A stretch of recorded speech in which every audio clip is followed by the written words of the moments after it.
how many guys can say that, you know, they actually accomplish things that they dream? And I actually had the opportunity to play in the Super Bowl, to win a game, and to, you know, the Nike. I mean, all these things going good from everything I ever dreamed of, man. And, you know, it just all went away so fast that I didn't even know what happened. I mean, literally the blinkers of an eye. For the fast that bullet went through my leg, I woke up the next morning and everything was gone. And I cried for days, man. I cried myself to sleep in the cell. I was in the cell for 17 hours a day. 17 hours a day. You don't even know what you're doing for 17 hours of the day.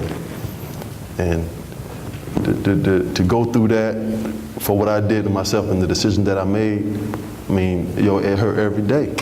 But, you know, I can't dwell on the past, man. All I can do is just continue to strive and get better. And all of those things that I accomplished, man, it went down the drain so fast, man. It just goes to show that you can make a decision and it can just go so fast. So you just got to be careful. I can't stress that enough because you never been through nothing. But when people tell you be careful and people watching it and watch the choices that you make, watch the decisions that you make, the choices that you have, you don't understand it until you go through something. And I don't want nobody to have to go through half of what I went through because I'm just getting back on my feet, man, literally. You mentioned 17 hours a day in the cell. Tell us about what your routine was like in prison and what you did, and, you know, was there any TV? You just read books? Was there any entertainment? You worked out? What was your life like in prison? I mean, going from the lifestyle that I was living to, you know, living in a $4 million house to, you know, driving a Maybach, doing all these lovely things that I just took for granted because I thought that's how things were supposed to be. You know, going anywhere I wanted to go, anywhere, anything you want to do, you can do it. Anywhere you want to go, you can go.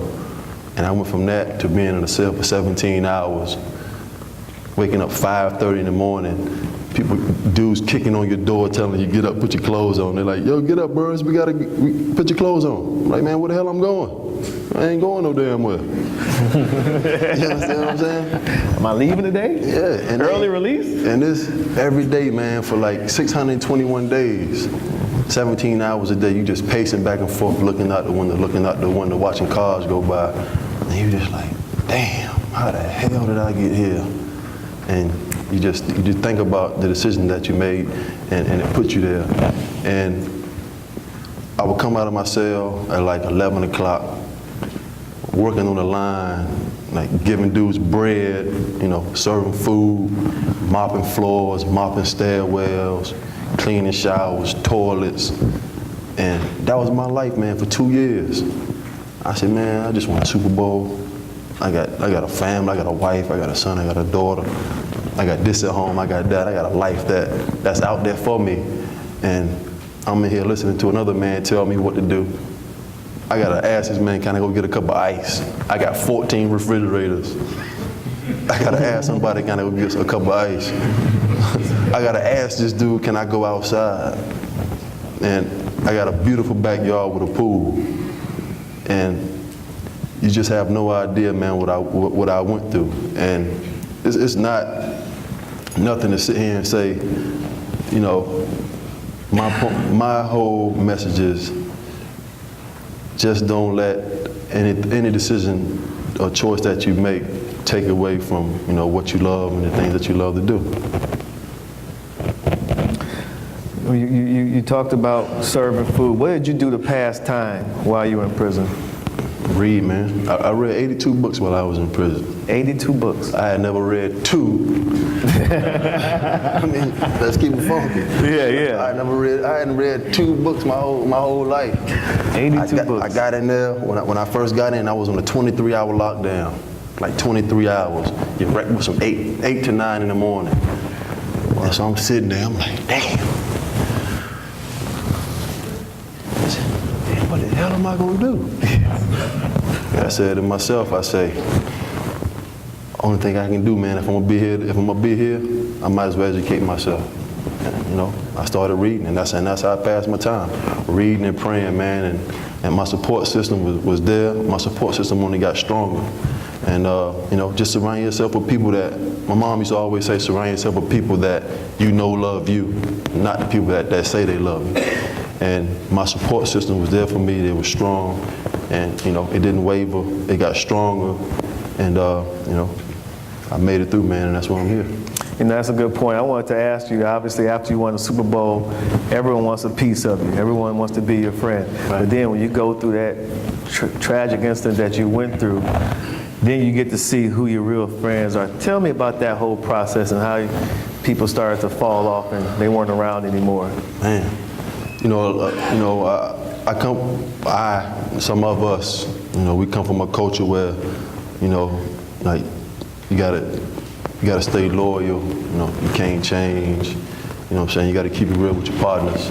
I mean, that was what I thought it was all about. And then I had all those things happen to me, and nobody was there to be found. You know, some of my friends I grew up with, they was there. But the dudes that I was just calling up to kick it with, right. we can go shut the bar down, buy the bar, pop a few bottles, and do our thing. They won't know where to be found, man. And you find out why people are around you. And the good thing about my situation, one of the good things about my situation is that the people that I no longer have in my life, it didn't cost me nothing to get rid of them, because they showed me who they were when I went through what I was going through. And I don't want nobody to have to go through that to see who your real friends are. We all got a gut feeling about who the good people are around us anyway. And yeah. When you were going through the court battle, prison, did anyone who you didn't even expect to reach out to you and lend you some support or some inspiration that you never thought would? Man, I just, you know, people that I looked up to, who I didn't even think really knew me, or you know, for that matter, people to reach out to me, you know, Lonzo Mourning, you know, Jamie Foxx, Tony Dungy, you know, Derek Coleman. I mean, just all these people just came, you know, out of the woodworks, and they wanted to support me. And then, you know, it kind of lit the fire in me to see that, you know, here I am, you know, surrounding myself with people who I think that I'm, you know what I'm saying, who were there for me. But when I went through my situation, they were nowhere to be found. And here I am with people that I really only have a relationship with, other celebrities, people coming in to support me and to see me through my situation. And it meant a lot to me, and it helped me push harder to get through that, and to go through it and get through it and serve a purpose when I come home. What message would you give to these young men out here who may already have guns, as far as what they need to do with player development, things of that nature? You know, just know the laws, man. Know the state laws of where you're gonna be at. Every state is different.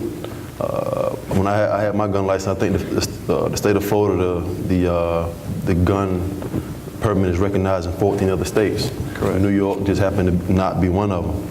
And you know, what happened to me, my incident is not going to stop you guys from owning guns or having guns in your home or different things like that. But you know, just know the laws of where you at. If you're going to own it, you know what I'm saying, just, you know how to operate it, different things like that. Don't walk around with one in the chamber like me with no safety. And you know, just be smart about it. A lot of people ask me, why did he even have a gun? Why did you own a gun, and why did you have a concealed permit license, concealed weapons permit? Basically, just growing up, it was just a part of my culture. You know, I just thought that, you know, me having a gun, I just thought it made everything better, because you know that's the type of, you know, upbringing and the environment that I was in. So when I got a chance to do it right, you know, I thought I was doing it right, and nothing good came out of the situation. And nothing good, you know, really came out of it. And you know, it's to just be smart about it, because I don't want to sit here and preach about what's the right thing or what the wrong thing is to do, because people are going to, you're going to make your own decisions or whatever, man. But just be careful about it. We don't have a lot of time. We're going to open the floor up in a minute, but you had some time to think about what you wanted to say to these young men once you agreed to come here and be a part of this panel. What message would you like to give to these young men before we open it up for questions? Man, just you know, man, take care of yourself, man. You know, this business can be cutthroat, man. You know what I'm saying? Take care of your bodies. You know, rest, sleep. You know, I think the average career in the NFL is what, 3 or 4 years? Yeah, like 3.5, I believe. Yeah, you know, somewhere around there. So, you know, just take care of your bodies, man, and, you know, try to do what's right. And, you know, all I can say, man, if it don't benefit you, man, then, you know, it don't have no place in your kingdom. And, you know, you got a lot of people that's counting on you, a lot of people you're going to be supporting. And, you know, just put yourself in good decisions, make good choices. And, you know, I don't want to see nobody, you know, a couple weeks from now talking about they got a DUI or something. But just, you know, just be smart, man. You know, it seemed like you had some positives that came out of this too, though. You educated yourself. You got rid of some extra baggage. Found out who your true friends were. Were there any other, I guess, was there another silver lining that came out? Is anything that you gained out of this situation that you turned into a positive? Man, just patience. You know, if you work hard and you believe in what you're doing, and everything will fall in place for you. Even with me going through my situation now, and you know, with this whole lockout thing, man, you know, just believe in yourself, stay patient, and you know, everything will work itself out. And you know, where I came from, man, it's a place that no man wants to be. And it wasn't pretty, it was humiliating, it was embarrassing to me and my family. And, you know, I let so many people down. And you know, now I'm just fighting to just, you know, get back on my feet and to really, you know, redeem myself, man. And, you know, I'm committed and dedicated to doing that. So you're confident that you'll be able to make a comeback? You're working out and everything? Man, I'm ready to rock, man. Yes.